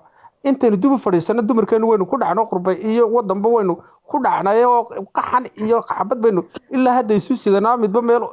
10 ula go-ayo isu faquuqaye maxaa inoo diidaynaynu idhaa xaggeen wax ka saxnaa iyo sidaynu u saxnaa intaynu dumarka la tirsanayno leenahay adaa khaldanoo dhilaato tii isyara sharciyada caalamiga ee adduunka ay joogto ka faa'iidaysatana aynu burish xaar la daba qaadanayno leenahay way gaalooday oo gaalay raacday oo dhaqankii gaaladay qaadatay marka baldhiyo waa ka baxaya mahdiyo horta waa mahadsantaa brother laakiin si guud marka aa fiirisid inuu guurka hore ka wanaagsanaa midka hadda jiro ma aha annaga keliya soomaalidana UK-ga hadda aad joogto baa bugaa ka qoreen brother marka ay timaado guurka saa darteed marka haddii aad dhahayso kuwaas Soomaaliya jooga waa la abuse jiray su-aasha isweydiinta mudan waxaa weeyaan marka haweeneydii 50 sano ka hor UK lagu qabi jiray iyadana miyaa la abuse jiray طبعا waxay u soo laabanaysaa maya sababtuna waxa weeyaan beecada isbedesho mooyo qofka bini'aadamka hadduu xun yahay wuu xun yahay hadduu wanaagsan yahay wanaagsan laakiin waxyaabo fara badan oo dadka bini'aadamka waagi hore kale qarin jiray ayaa suurtagal waxay u noqdeen maanta inay si fudud iskugu yimaadaan noloshana iska qabsiga ay imaado waana sababta hadda adoo UK joogtid iyo anoo maaragtay Scandinavianka joogaba aan u wada hadlayno waxa keenayna waxa weeyaan waa teknolojiyada marka si guud guurkii hore ma aha Soomaalida kaliya guud ahaan dunida qirsan inuu ka wanaagsanaa midka hadda jiro marka saa darteed waa waxyaabaha loo dhaana old is gold taas horta taasaan uga baxayaa tan kale baraada dadka hore waxay ahaan jireen dad kartile qof walbana wuxuu ogaa mas-uuliyadda ilaahay subxaanahu watacaala shakhsiyan naftiisa uu saaray laakiin maanta waxaa arkaysaa baraada inaan aniga shakhsiyan mas-uuliyadda nafteeda ilaahay saaray intaan dayaco aan ku eedeeyay gabadhii calafka ilaahay subxaanahu watacaala wax igugu daray qalad aysan lahayn oo kale aan dusha ka saaray ama aragtay gabar iyada nolosheeda dayac fara badan ka muuqdo mas-uuliyaddii iyada intee kasoo bixi weysa ninka ku eedeynayso waxaasoo dhanna waxa keenaya waa bay'adii oo isbedeshay arrin tusaale yar haddaan kuu sameeyo guurka hore ku salaysnaa dadku waxay ka baaraan degi jireen waxyaabo fara badan waxayna mar waliba tala iyo tusaale ka qaadan jireen dadka xigmadda leh oo ah dadkii guulaystay iyo waalidkood wiilba hadda kor waxaa layidhi wuxuu ahaa gurdoon marka wuxuu yidhi waxaan rabaa inaan gursado aabbihi buu ku yidhi aabbihiina halkaa wiilbisoo dhalay oo geeljiran uu ahaa marka waxaa dhacday wiilkii gabar buu keenay dheer oo qurux badan oo qalanjo ah aabbihi wuxuu ku yidhi sidaas okay waa maasanta wuu soo dhaway gabadhii guriga hortiisa waxaa yaala dhagax wuxuu ku dhaha wiilkayga oo dhagaxaa soo qaad gabadhii markaa way taagantaa way fiirinaysaa dhagaxii maadaama uu culus yahay wuu soo qaadi kari waayey ugu dambeynna wuxuu ku dhahay aabbihii gabadhaydii ninkan oo dhagaxaaba qaadi waaye miyaad rabtaa adiga inaad guursato markaas waxay ku tiri maya wiilkii marka gabadhi maadaama aabihii hortii ay ku diiday wuu carooday ugu dambeynna waxay naqatay inuu intuu magaalada galo 4 gabdhood oo kale hal mar uu keeno oo aabadha midkii su-aashaan imtixaankeedu markaan ku baasto baan kuu guurinaya 3 gabdhood baa meesha soo 4 gabdhood baa meesha soo istaageen wiilkiiba ku dhahay okay gabdhahan maa la soo heshiisahaa midka aad doonan guursan laheedna ayadaa dadkan kasoo dhex baxaysa laakiin waa inaad dhagaxaa soo qaadaa dhagaxii buu soo qaaday wuu ku cuslaaday 4 gabdhoodna ishay ka daawadeen oo ma aysan ku saacidin markii dambe wuxuu arkay gabdhii hore xoogaa dhanka quruxda ka liidata laakiin caqli badan oo karti badan dhagaxiibuu marka aabihii ku dhaha aaba gabadhan baan keensaday gabadhii marka iyadoo meesha taagan buu ku dhaha wiilkaygii sida caadada ahaydba xujada haddaa furta baan ku ogolaanayaa inaad gabdhaha guursatid wiilku marka ma dareensaneen sababta aabihiis mar walba dhagaxa ugu xujeynayo laakiin aabaha wuxuu ka wada ulajeedo inuu wiilkiisa maadaama uusan gabadha waqti badan oo kula sheekaysta uusan haysanin inuu fiiriyo tayada ay leedahay si gabadhaas inay wiilka u qalmatay in kale uu ka ogaado wiilka dhagaxii buu soo qaaday wuu qaadi kari waa gabadha way aragtay way istaagtay aabihii oo meesha taagan bay dhagaxii wiilka la soo qaaday ugu dambeynna waxay dhagaxii soo dhigeen aabaha ma aragtay lugihiisa agtiisa markaasuu aabihii ku dhaha aabbe noloshu waxay ku tiirsantahay sidii banaanba marka labada qofood ay maaragtay iskaashadaan waana sababta u dhacda Soomaalida iskaashata ma kufta haday kuftana ma kici weyso marka wuxuu ku dhacabu gabadhan baa ku kaafin karto gabadhanana nolosha maaragtay inta ka dhiman aad la wadaagi kartaa sababtuna waxay tahay waa gabadha kaliya ku saacida marka loo eego 5 gabdhood oo hore wiilkana sidoo gabadha ku guursaday marka anaga marka fiirino barada dhaqankii hore waxyaabo fara badan oo ku wanaagsan yahay jiro oo maxaa la yiraahdaa saacidi jirin nolosha qofka inuu waxyaabo fara badan ka fiirsado hadii gabadha ahalan saasoo kale tusaalooyin iyo xal eraarooyin ayaga u gaaro saasoo kale sida wiilkaas hadda aan sheegaba ku soo aroortaa jirto oo ay ragga hore ku xujeen jireen laakiin waxa isbedelaa waxay tahay maadaama bay ahaan bulshada hadda sida hore ay ahaan jireen aysan ahayn maanta isbedel badan nolosheena ku dhacay dhan walba ay tahay xitaa markaa fiirisay dadkii hore waxyaabo fara badan bay xifdin jireen calashaan hal abuur fiican bay lahaayeen marka loo eego dadka hadda jiro annaga laakiin waxa laga yaabaa maanta 10ka soo dhigatid inaad aadan xifdin karin oo saameyn oo kugu yeesho marka waxa keenay waa bee'aday bulshadii baa xogaa isbedel dhan walba ka imaaday taasaana marka waxay keentay inay saameyso ummad walba iyo qoomiyad walba laakiin annaga ka Soomaali ahaan maadaama waxayna saaran waajibna nuga waxay tahay annaga saan nolosheena qoysaskeena aan wanaajinayn annagoo iskaashanayno isna caawinayno garbaanaysan laakiin haddayna aamino dadkeena hore awooyaasheen baa waxay gumaysan jireen ayaasheen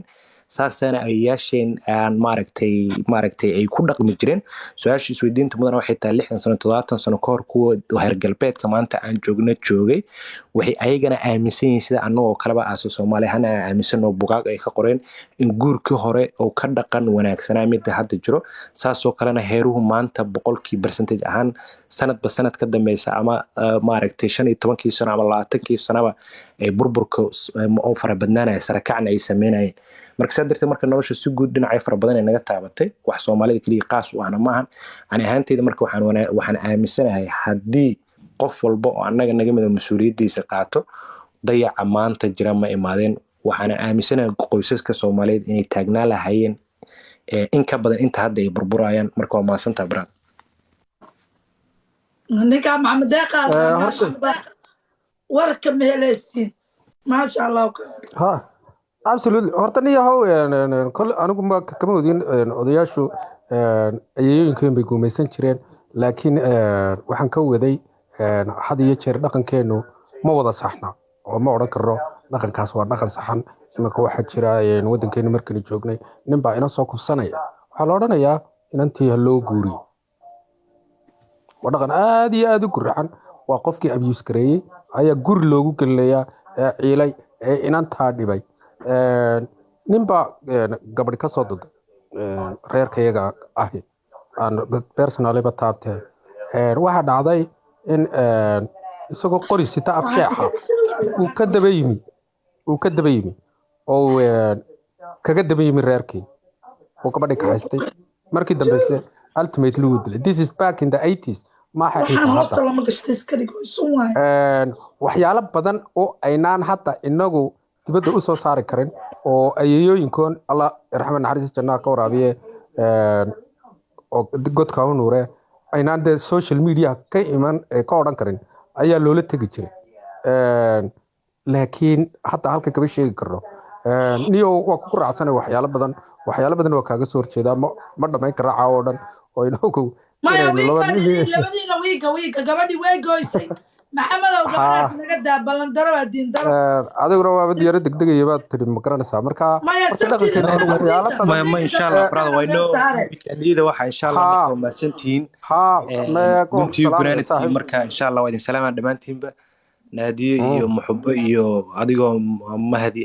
iyo ninka odaga haday degtaasna waa salaama saara saaso kale waa salaama marka gunti guraanadki insha Allah habeen wanaagsan mar walbana u badan meelo been wuxuu wadnaa oo bulshada marka mar wali horta aniga siyaada dumarkeena wax u wadnaa qof walbana waxa waaye aan aragtidooda iska waa waxa kaliya aan ahaan asiga kamidaysanaa waxa weeyaan nolosha horta qofka bini'aadamka mar wali horta negative-ka way nadaashatay waxa bulshadeena meeshaan dhiga waxa weeyaan mar walba ma eegno negative-ka ay nagu badan iyo falcelinta nagu badan iyo laablakaca sadartay marka ma iftiimino mana fiirino waxa qaldan iyo faraha badan leh iyo qumaraha qeyrta horta noo soo rag hadaynu nahay marka waxa qaldama maxay u qaldameen iyo sidee loo heli karaa dadka dhanba waxa ku fiican in la taabto boogta meesha ku taalo in qofka boogta hadii la soo taabanin wax ma taro waxa lagu hadlaayo dhan wax ma taro nacam sida dhahdine nacam dadkii hore waa naga dhaqan fiicnaayeen naagtana waa xishoon jirtay in la furo dhanayba kasoo horjeedi nimankana waxa waaye abuse wuu jiri oo wax la inkiraayo maaha laakiin waxa meesha ku jiri naagihii markaas waqtigaas jiri ayaga xataa way xishoon jireen oo furitaanka ay ka xishoon jireen inoo hadii la furaba ceebay ahayd hadday ay soo carooto gurigooda imaadane aabeedaaba dhii jiriba guriga adi malihide ka bax ani indheygan ku arkay walaashay aniga la yiri gurigan adi malihid maxaa kasoo doontay oo nacam ninkeedana uu dili jiri nacam dhibaato ku jirti haddana markay soo dacwootay ay soo carootay waxaa xasuustaa in la dhahay gurigan adi ma iska lihid maxaa kasoo jilisay hadda ku noqo kii aan lahayd marka waxaa jirtay furitaanka horta waa laga xishoon jiray gabadhana waxa waaye wax dhib kastoo loo geysto iyo rafaad kastoo loo geysto way cuni jirtay way laqi jirtay laakiin hadda taasna xaggana waxa waaye waxaan ku haysanay sidii hadaay aan idin dhahay ehel qaraabo ayeeyayaal hooyooyin walaalo nacam dad ku saacidayo oo ninkii maba la tabayninba hadduu rabo ha qayqayliyo hadduu rabo dad ha dilo laakiin waxa meesha yaaliba maba lagu baahneen inoo wax le dhalaysi maahane waa shaqaynaysi gurigaas masaariif keenaysi waxaa dhalaysi laakiin haddii la dhaho saacidaad iyo garab istaag helay haysatay gabadha laakiin hadda waxaa imaani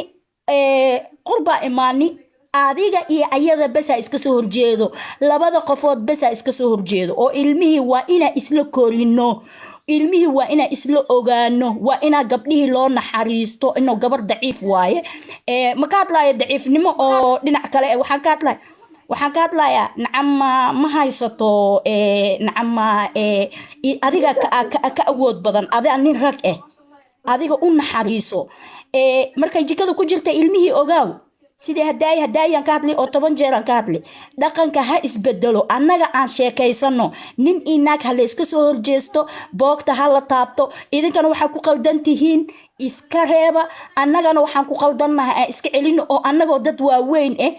nacam waxaan ka hadlayaa hooyooyinka oo ku jiro miidiyaha gabdhaha ha la hadlaan idinkana dadkiina waaweyn ha idinla hadlaan oo dhalinyarada iyo dadka waaweyn hal meel aan kasoo wada jeesano sidee ilmaheena u daayacmin annaga guryaheena u daayacmin oon dadka aan u sareyno gaala iyo carab iyo afrikaanba annaga aan u sareyno annaga aan isqurxino waan idinkaga baxay waa sax waa runta 3 saac iyo xoogaa si fiican oo hada shaqo salaama amaana insha Allah meega wax yar aan ku darsadaan gabdhaha anigana waa tagaya gabdhaha bas muxubo wax yar rabtaa inay hadasho muxubo wax yar aan ku darsanaya xataa guurkii waagi hore wuxuu ahaa waxa gabadha waxa lagu dari jiray wiil xoogaa ka caqli roon oo xoogaa markaas ka da'weyn adiga da'da karoon oo markaas dulqaad u leh gabadhaas hadday xanaaqdo hadda maanta waxaa guursanaya laba caruur oo yaryar oo dhalinyaro ah oona caqliga kala roonayn wax kala celinayana ma leh ehelna ma haystaan dadna ma haystaan meeshan kuma haystaan labada caruur waa isku soo boodayaan kala roonaana ma jirto saasna way ku jirtaa meeshayadana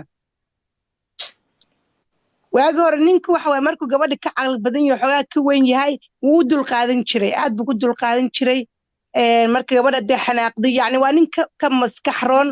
saas darteed taasna waa waagi hore way jiri jirtay maasha allah marka taasna waxaan qabaa way jiri jirtay أنا aaminsanahay gabadhu markay 15 jirka tahay ninka 30 jirka ayada ka caqli roon waayo gabadhu guri dhan baa maamushaa inay yaro 18 jir 16 jir waad arkaysaa maya way caqli badan tahay gabadhu way caqli badan tahay caqli la'aan mayso gabadhu laakiin dulqaadka xoogaa yacni gabadhu markay uurka leedahay markay caado ku dhacayso xanaaq badan baa imaanaya intaasuu ninka marka dulqaad u lahaan jiray caqli la'aan ma jirto markay dhasho dumarku markay caadada leeyihiin iyo markay uurka leeyihiin walacsan yihiin raggii hore way ka maya markay xanaaq badanta gabadha markay xanaaqdo dulqaad ninku u lahaan jiray laga yaabaa saasuu ku raagi jiray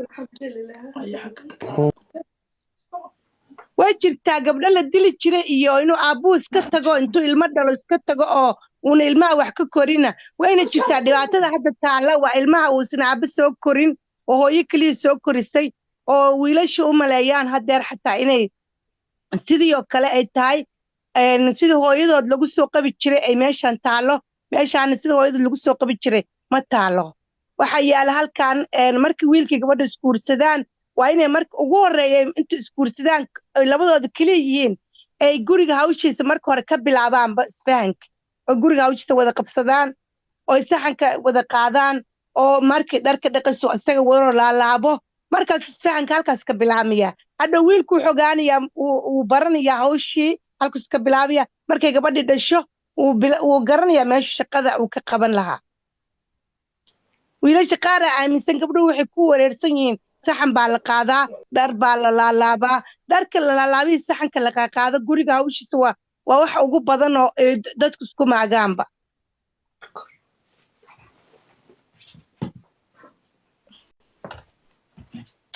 noo gasho cusub iyadana xubbi soo dhawow lagu waa adiga xubbiga islaam calaykum marka waa inuu marka uu guursadaba gabadha marka u horreeyaba la shaqeeya ayuuna saruurta cuntada ku suginba ma sidaa naadiya ay sheegtay waa run waa anigu imika markaan hargeysa tegey gurigayga waxaan ka tiriyay maalin 15 hablood oo habrowdaagahay ilmaadeeraday gabadha xididkeedii walaashay laba carruur haysataa guriga nagu xigay aabbahayo laba guriyo isku xiga leh oo isku furan ayaa ka nagu xigay degantay ka aabbahay ku xigay degantay ilmaha dee maalinta iskuulka ku maqan yahay labada maalinta uu fasax yahay dee kolu ayeydii hoosta kaga jiro kolu awowgii hoosta kaga jiro wallahi markay sagaalka sii baxaysay gurigeeda aadayso ayba ilmaha haleesha ama ay cunto siinayso ama xafaayadda ka bedelayso iyo markay seexinayso inta kale dee ayeydii iyo walaaladeed iyo waa mashquulba dad baa ka haya baby sitter balaash haysataayo oo u daryeelay kindergarten bilaash buu ku jira laakiin iminka dumarkii markay qurbihii yimaadeen shaqadii iyaga ku soo fakatay shaqa 24 hours soo galaan ninkii isaga inantii u habarwaaga u eedaa u sodoha wax kastaba halkii intiiba inaad u gashaa la rabay aniga waxbay ku soo kordhin mayso maqaaxida Soomaalida taga caawaba aniga gurigeyga fadhiya TV-ga daawanaya idinkeeda la sheekaysanay laakiin Soomaaligu waxa loogu taagalay ama ragayagii waxa loogu taaghalay bal gurigaaga soo fadhiiso oo carruurtaada iskala ciyaaro oo marka shanta soo rawaxdid gurigaaga ku rawax maqaaxida ku rawax inay maanka laga qaadi gurigan waxa ka maqan ogow oo waxyaalo yar yar oo cuntada iyo xafaayada muhiim ma aha gabadhi ku oran mayso waxaan iisoo qabo gurigaaga hadaad ka muuqatid hadaad carruurtaada daryeeshidood iyada daryeeshidood agaa u dugtid qofka ilaa maanta halka taagnaano 8 saacadood baa shaqeeya 6 labana waa break iyo intaan warwareegayo masquul iyo balaayo ku maqnay 6 baa hadii la isku celceliyaa shaqeeya 6 maaha iyo 4 iyo 20 bay gashaa 4 subaxnimo qof bil aadano salaadii ilaahay baan ku ciwaay ilaahay baa runta jecel laakiin gabadhaasi 4 soo kaxaysa ilmay naaska jaqsiinaysa xafaayad ka bedelaysa dib iyadoon dhibsanayn ya adigu kaadidii baad ku ciwaydiyay salaadii ilaahay musqushaadu ku ciwayd qofkii sida ahay 4 subaxnimo soo jeeday 7dana waa taagantay haddana quraac bay u dudubaysaa afartaadii kale adigiiba quraac kuu diyaarinaysa war qofkan miyaanu naxaynba horta ma xadiidba qofkii afartii soo jeeday haddana quraac ka sug maxadiidba qofkani soomaaligii lasoo marin maayo gabadhan wax la qabo war wax muhiima maaha cuntada la kariyaayo xaqxaqdaag gurigaaga ka muuqo oo maalinta aad fasaxa tahay maskaxdu ha u yaro degto ha nasato qolkeeda ha iska gashay afartan ugufay ku dhashay ee digaaga la moodo ee yaay cunta yaryar bal ka mashquuliyo ama beerta gee ama kubadda la ciyaar ama tv-ga la daawo ama game yar u qabo oo laadhuu yar la ciyaar maxaa kuu diiday intaasaa loogu taaglaya ninkii soomaaliga aniguna dee soomaaliba waan ku jiraa laakiin anigu waxaan jeclay walaala aniga nin soomaaliya iilka i raaci maayo su-aalana iga jawaabi maayo abuurkana iga cilmaayo runta garta wax la gaal dil gartiisana siiya war anugu dumarka gartooda waan siiyaa soomaaliya imtixaanka waynu ku dhacnay ee imtixaankan dib ugu fadhiisanayno dumarkeena qaaliga aynu ilaashano baan odhan lahaa masha allah hadda adig saa wax u garanaysid wax u wada garanayaan wiilasha dhan waxuma halaabi lahaynba ani waxaan aaminsanahay haddii in make hadda saan oo kale garanayaan naadiya sorry walaala iyo ka dhex galine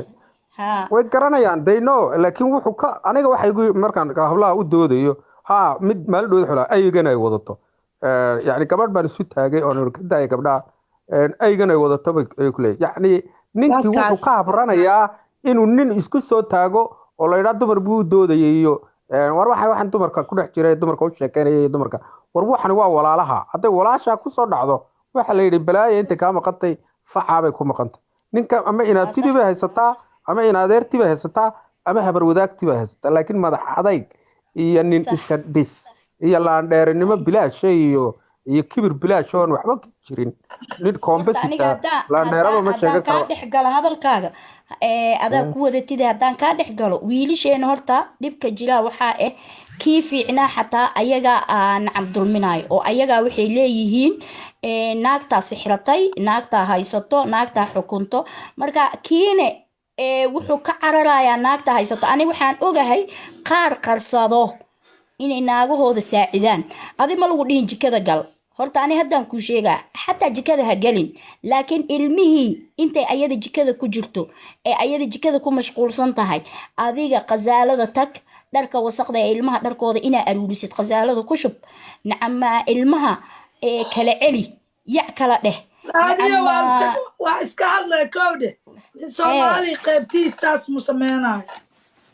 هاي ما يهدو تاس ما إن لهاي وحوى هجاجي لا أسير نقولجيس ونبتجلي لها ما وحي حديه نورمالايز لقى دقي لا أو رجي أو لا يروح نقولجيس ونبتجلي لها لكن أفرتي مقاعدة فديه ayuu dhageysanaya ninkii Soomaaliga anaga is dhageysanayna ma garan wareerka kaasa keeni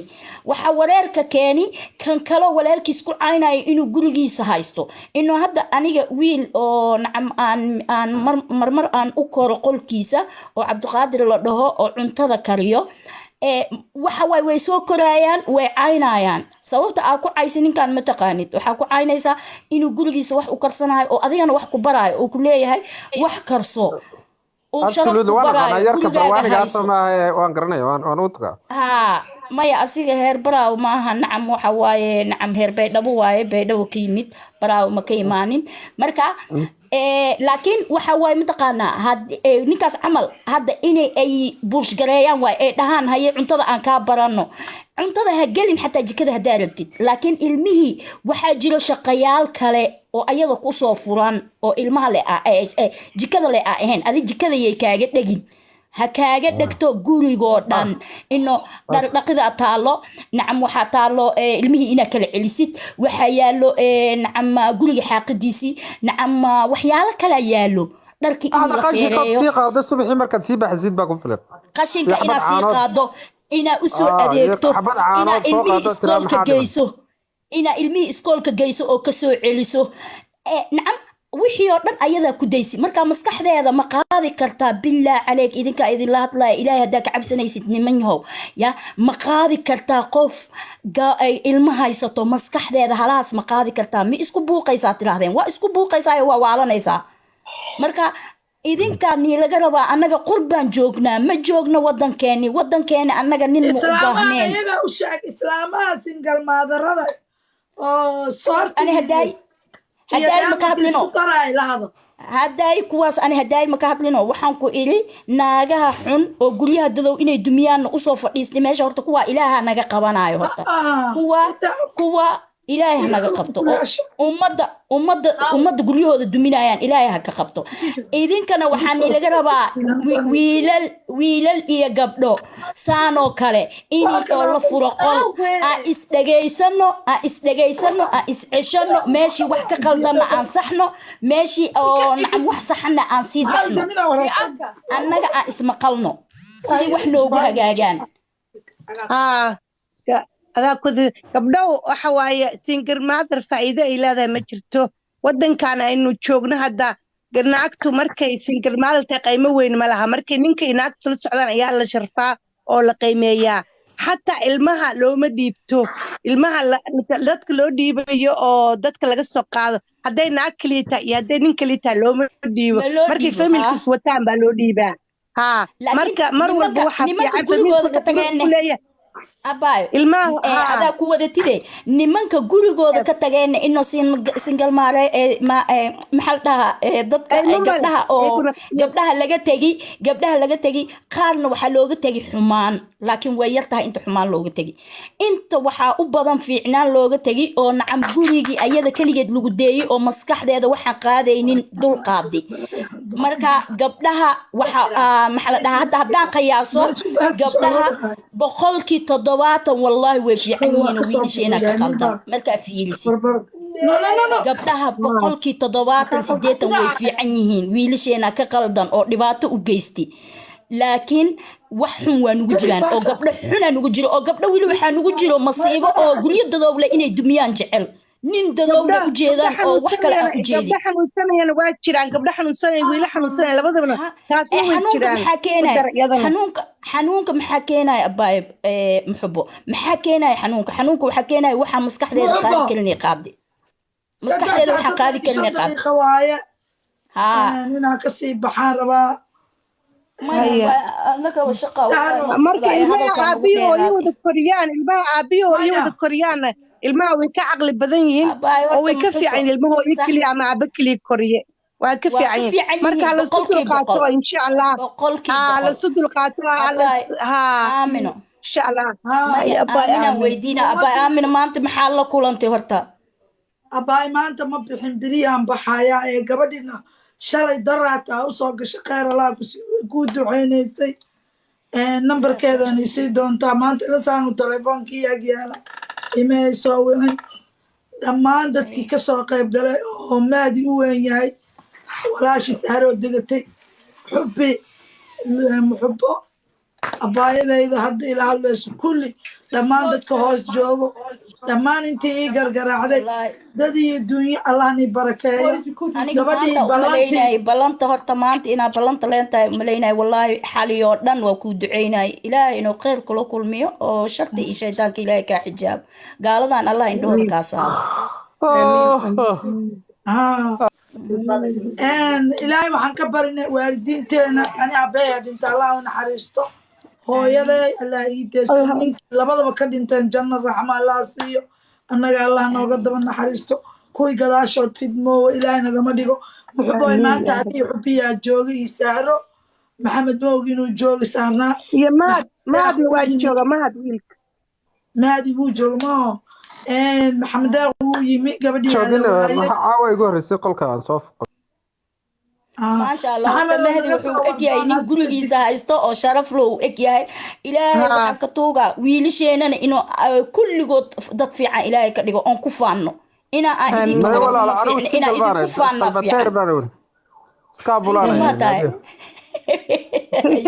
wiil fiicana gabar la siisto weegyaa wiilka gabdho gabadhu soo raadiyo wiilka yidhaahdaan mataqaana markaan inamada aan isqabsano ragga waar ninkan weligamu guursan oo waxba garan maayo waxba ha weydiinin warniyo ninka waxa soo socda aan garanay waxa joogana ma garta baa la yidhi maogta anigu gur iyo experience waxa igu filan iyo waayo aragnimo dee dumarka qaylinaya iyo waxay ka qaylinayaan iyo dee kay maqaaxida igu yimaadaba waa la socdaa ma garanayso marka kii shaqada kugu yimaaday iyo guryaha iyo laakiin waxaan aaminsanahay hal shay aan aaminsanahay inay nala qabaan caalamka oo kaligeen aan ahayn inuu aniga indhahaygan saaray gabar jarmal oo ninkeedana jarmal uu yahay oo ninkeeda ka tagay oo labada cunugna ay jiiska yihiin wallaahi labada cunugna ay jiisaska yihiin halne lugtiisa waa go-an tahay oo waxa ay gelisaa gabadhane maba soconaysaba 7 jir miyaa 6 jir waaye ma soconayso wallaahi indhahaygan saaray nacam dadka kale xataa waa nala qabaan annaga kaligeen maaha cudurkaas waa la isla qabaa gaalo iyo muslim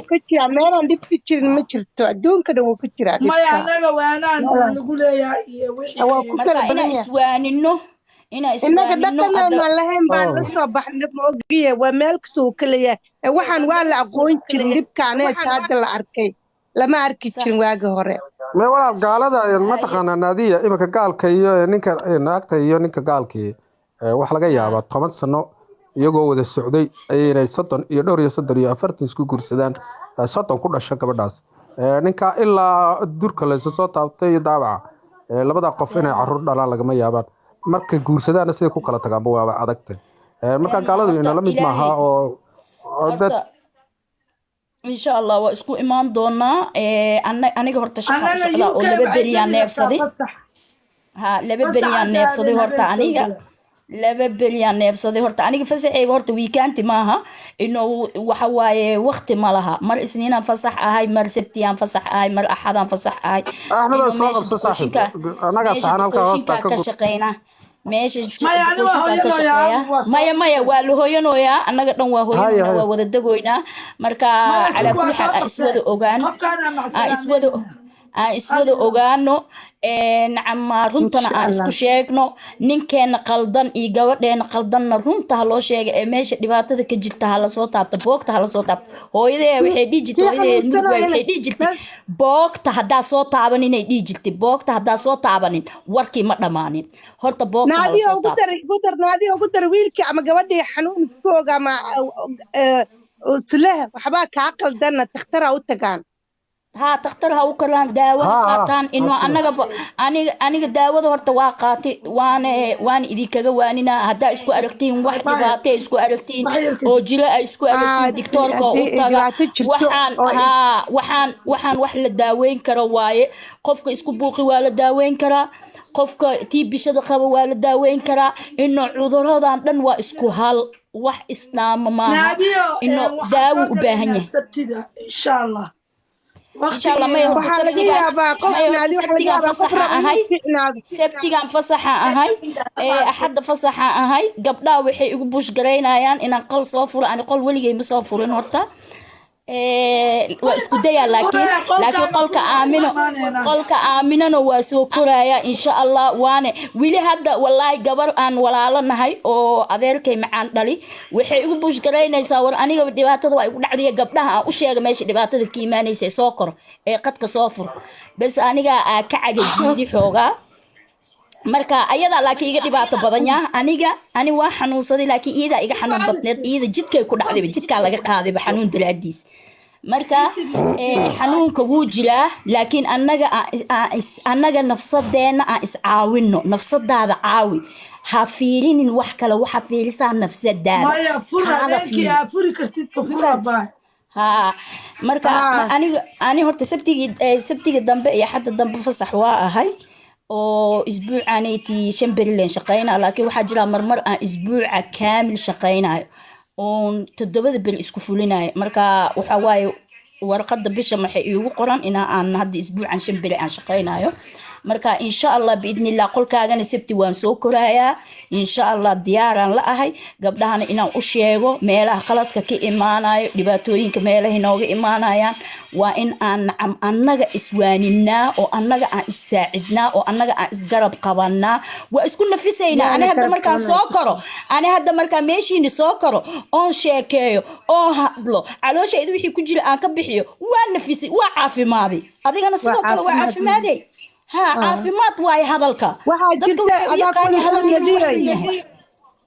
adaa kuwadati waxaa jira wiil ama gabar wax ka qaldan yihiin aanu sogayn inuu xanuunsan yahay laakiin raba inuu mar walba fiicnaado ama gabar rabta inay fiicnaato laakiin aan awoodi karin ayaa jira sababtoo ah xanuun baa jira mana soga kuwaas ayaan leenahay marka hadday og yihiin inay rabaa inay wanaagsan yacni ay saxaan markaas inay dhahaan waxbaa iga qaldan waa rabaa inaan gurigayga iyo sayidkaygaba u fiicnaado ilmahaygaba aan isdejiyo isqaboojiyo markaas hadday isku dayo wixii u noqon weydo markaas inuu takhtar u tago u dhaho waxbaan saas iga ee takhtarow bal ka waran wallaahi hadda ma ifahmaysaa abaayo ani gabar aan suuryaan oo aan saaxiib ahayn wax badanaa ka qaldanaa ninkeeda wuu saxnaa iyada laakiin maalin walba qaladay gelay wallaahi maalina ay ii sheekaysay waxaan ku ihi hadda ka hora xanuunsaday insha allah haye حبيبتي هي كل السلام عليكم ورحمة الله